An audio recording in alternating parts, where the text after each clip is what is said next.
유튜브 채널 가장 많이 본 뉴스 구독, 좋아요, 알림 설정, 댓글은 저에게 큰 힘이 됩니다. F-15K는 2000년대 초반에 최초 도입되어 우리나라의 상공을 지키고 있는데요. 연식이 꽤 되어 과거의 구식 부품들을 최근에 개발된 부품으로 개량을 해야 할 때가 온 것입니다. 보잉사가 우리나라의 주력 공군기 F-15K 업그레이드에 터무니없는 금액을 요구했습니다. F-15K의 개발사인 보잉사가 F-15K의 대덕 업그레이드 비용을 900억으로 책정하였는데요. 기존 구식 레이더를 능동계 열레이사 레이더로 바꾸고 AABV3구, 디지털 전자전 시스템 등 항공 전자장비의 교체가 주요 대상인데 새로 사는 것보다 비싼 것이죠. 이는 최근에 5세대 전투기인 F-35A 가격이 900억 이하인 것에 비하면 한 세대가 뒤떨어지는 4세대 전투기 1대의 성능 개량 비용이 더 비쌉니다. 우리나라는 총 58대의 F-15K를 보유하고 있는데 총 업그레이드 비용이 약 5조 원대가 됩니다. 문제는 또 있습니다. 국방안보협력국은 2019년 10월 29일 F-15J 전투기 98대를 F-15EX로 업그레이드하기 위해 보잉이 45억 달러 한파로 약 5조를 제시했다는 것입니다. 우리나라의 58대 업그레이드 비용과 일본의 98대 업그레이드 비용이 똑같다는 것인데요. 일본의 F-15J는 F-15EX로 업그레이드하는데 대당 500억 원이라는 계산이 나옵니다. 물론 보잉이 우리나라의 다른 조건도 내밀었습니다. F-15K의 업그레이드 비용을 F-15J와 비슷한 가격으로 낮추어 총 대량 비용 3조 4천억 원에 해주는 대신 새로운 F-15EX 20대를 2조 원에 도입하는 조건을 제시하였는데요. 회사가 자선사업가가 아닌 이상 이윤 추구는 당연하지만 이것은 우리나라를 무시하는 태도로 답게 보이지 않습니다.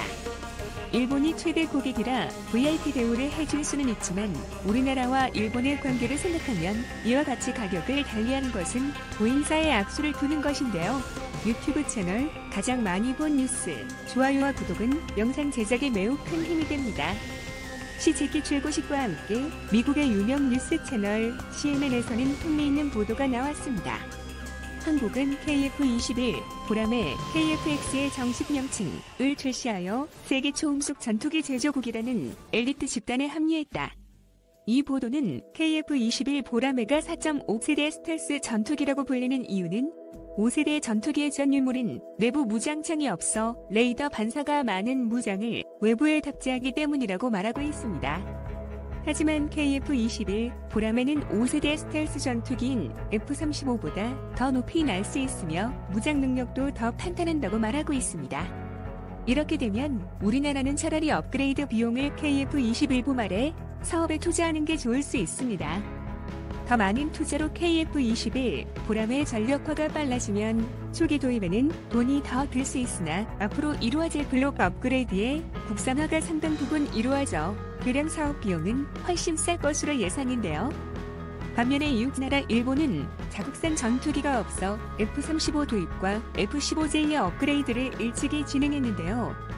평소에 일본이 주목하고 있던 우리나라의 KF-21 보말의 출고 소식이 야후 재팬에 발빠르게 게재되면서 일본 네티즌의 반응이 뜨겁습니다. 야후 재팬은 나름대로 중립적인 어조로 출고식에 대해 이야기했는데요. 그러나 네티즌 반응은 일본 최초의 국산 전투기는 1923년에 제식 채용된 10년식 미츠비시 함상 전투기인데 한국은 항상 일본보다 1세기 냈는구나. 힘내세요. 군용 헬기 개발에 실패한 나라가 전투기를 국산화할 수 있는 것인가요? 30년 전에는 자동차의 엔진을 제조하지 못했는데 디자인적으로는 어딘가에서 본 느낌이에요. 꼭 일본산 부품을 한 개도 쓰지 않고 만들어주세요. 기종 이름도 굉장히 약하게 들리네요. 하지만 우리의 KF-21 보라매를 부러워하는 일본 네티즌도 있었는데요. 좋겠네. 디자인도 성능도 다 좋다. 미국이 거부한 최신 A사 레이더와 새로운 기술을 국산화하여 탑재할 수 있다면 참고할 만하다. 10년 동안 세계 곳곳에서 신기술이 무더기로 나오고 있어서 즐겁다. 전쟁은 싫지만 그래도 한국의 신기술은 역시 싸움에서 태어난 거야. 여러 의견이 있는 것 같은데요. 성능이나 의장에 운운하고 싶어지는 기분은 이해하지만 한국이 국산 전투기를 만든 것은 틀림없는 사실입니다. 이 사실을 분명하게 진지하게 받아들이고 싶어요. 그리고 이를 지렛대로 삼아야 돼요. 일본 순수 국산으로서는 F1 이후 끊겼고 항공기 제조에 있어 다른 나라의 의존이 강해 압박을 받고 있습니다. 어디까지 국산 기술로 개발했는지는 수수께끼이지만 여기까지 도달한 것은 훌륭하다. 성능이 어떨지는 미지수지만 미국에게 우습게 보이면서 돈이나 갈취당하는 일본보다 낫다 등 우리나라를 통해 자국을 비판하는 댓글도 많았습니다. 일본 네티즌들이 주로 조롱하는 KF-21 보라매의 심장은 외국산인데 어떻게 이것이 국산 전투기이냐의 말처럼 현재 최고로 시급한 것은 전투기 엔진의 국산화입니다. 이것도 곧 외국산 엔진으로부터 자유로워질 것으로 보입니다. 한화 에어로스페이스는 2016년에는 노후 전투기를 대체하고 미래 전장 환경에 적합한 성능을 갖춘 차세대 한국형 전투기 사업의 항공기 엔진 통합 개발을 주도적으로 수행했습니다. 엔진 부품 국산화를 위해 미국 제너럴 일렉트릭사와 기술 협약을 체결하는 등 KF-X 엔진의 국내 조립과 주요 부품의 국산화를 통해 2021년 4월 성공적인 CJ1호기 출하에 크게 기여했습니다. 한화 에어로스페이스는 대한민국에서 각종 전투기 및 헬기 엔진 제작을 도맡아온 유일무이한 엔진 제작 기업으로 F-15K 전투기, T-50 고등훈련기 등 대한민국 공군의 주력 항공기 엔진뿐 아니라 한국형 헬리콥터 개발 사업에도 적극적으로 참여해 국산 헬기 수리원의 국산화 엔진을 생산했습니다. 특히 항공기 엔진뿐 아니라 해군 군용 함정에 들어가는 LM2500 등이 가스 터빈 엔진도 생산해 공급하고 있습니다. 최근에는 한국 최초의 우주 발사체인 나로호에 이어 올해 봄 발사 예정인 한국형 위성 발사체 누리호 사업에도 참여하는 등 우주 추진 시스템 분야에서 독보적인 기술을 갖고 있습니다. 또 한국형 발사체 사업 초기 단계부터 발사체의 핵심 기술인 액체, 로켓 엔진, 터보 펌프와 각종 밸브류 제작에 참여해왔으며 2015년 3월 75톤 액체 로켓 엔진을 한국항공우주연구원에 처음 납품했는데요. 우리 전투기들의 100% 국산화의 미래가 상상이 아닌 실현 가능한 미래로 가고 있습니다. 일각에서는 KF-21 보라매 개발이 무모한 도전이라고 말하고 있습니다. KF-21은 뛰어난 레이더와 컴퓨터 성능을 보유한 4세대 전투기와 적의 레이더망에 포착되지 않는 스텔스 기술이 적용된 5세대 전투기의 중간인 4.5세대 전투기라는 점 때문입니다. 다시 말하면 스텔스 성능이 떨어진다는 겁니다.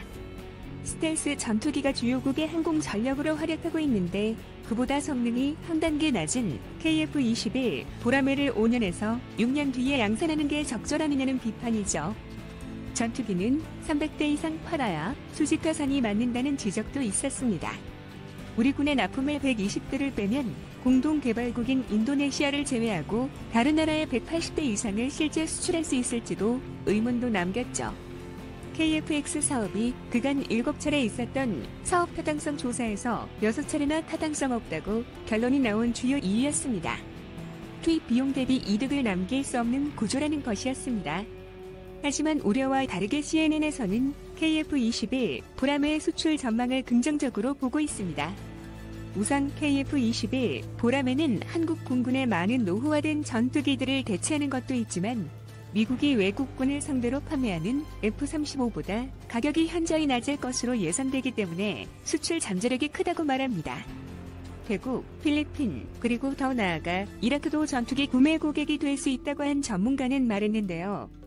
이 국가들은 모두 우리나라로부터 FA-50 경고격기를 구매한 국가들로서 FA-50에 의해 생신 신뢰를 바탕으로 한국이 앞으로 운용한 KF-21 보라매를 도입하고 싶다고 언급했었습니다. 또한 이 전문가는 우리나라가 만약 KF-21 보라매를 수출 상품으로 마케팅을 하는데 성공한다면 우리나라 국산 무기는 세계적 트렌드가 될 것이라고 하고 있습니다.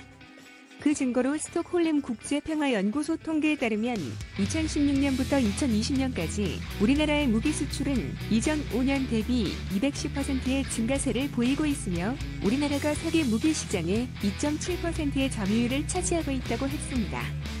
KF-21 보라매는 우리나라의 전투기 사업의 끝이 아닌 시작인데요. 이는 우리가 이뤄야 할 자주국방을 위해서입니다. 우리가 자주국방에 이뤄야 하는 이유는 스웨덴에서 찾을 수 있는데요. 2차 세계대전 당시 영세 중립국이었던 스웨덴은 같은 중립국인 노르웨이, 벨기에가 독일의 공격에 무참히 무너지는 걸 보고 독자 무기체계 개발에 본격 나섰습니다. 자국 영공을 수호하는 드라켄과 비겐 전투기는 이 과정에서 나왔고 스웨덴은 중립국 지위를 지킬 수 있었습니다. 그리고 오늘날 작지만 강한 전투기로 평가받는 그리펜 전투기 개발의 밑거름이 됐습니다. 전투기 개발의 중요성을 절실히 깨달은 스웨덴 정부는 지금도 항공산업의 맥이 끊기는 걸 막기 위해 도입 10년이 지난 전투기를 중고로 구매한다고 합니다. 국가가 먹거리를 만들어줄 테니 지속적으로 기술을 개발하라는 정부의 결단과 국민적 공감대가 있기에 가능한 일입니다. 반대로 KF-X 공동개발국인 인도네시아도 보고 배울 점이 있습니다. 우리나라의 CL-235 수송기를 수출할 정도로 1990년대 초까지 동남아 항공산업의 선두를 달렸던 인도네시아는 그 반대의 귀를 걸었습니다. 기술의 아버지라 불렸던 바하루딘 유숲 하비비 전 대통령이 과학기술부 장관 시절부터 방위산업을 집중 육성했지만 1990년대 말 아시아를 휩쓴 금융위기에 맥을 못 추고 몰락하게 된 겁니다. 결국 기술의 조화를 당해 우리나라의 분담금조차 미납하는 신세가 됐습니다. 방위사업청과 한국항공우주산업 개발팀 말대로 KF-X 사업은 세계 최고의 전투기를 만드는 사업이 아닙니다. 우리의 독자 전투기 기술력을 확보하는 것에 의미가 더 크죠. 그 기술을 기반으로 미사일도 개발하고 전투기 성능 개량도 해나갑니다.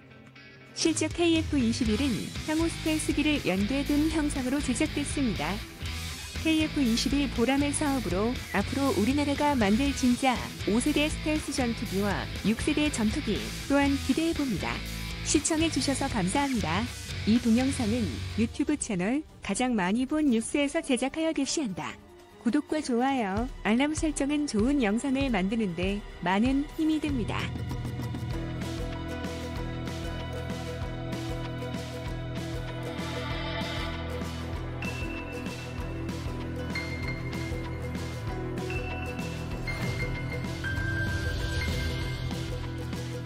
유튜브 채널 가장 많이 본 뉴스 구독, 좋아요,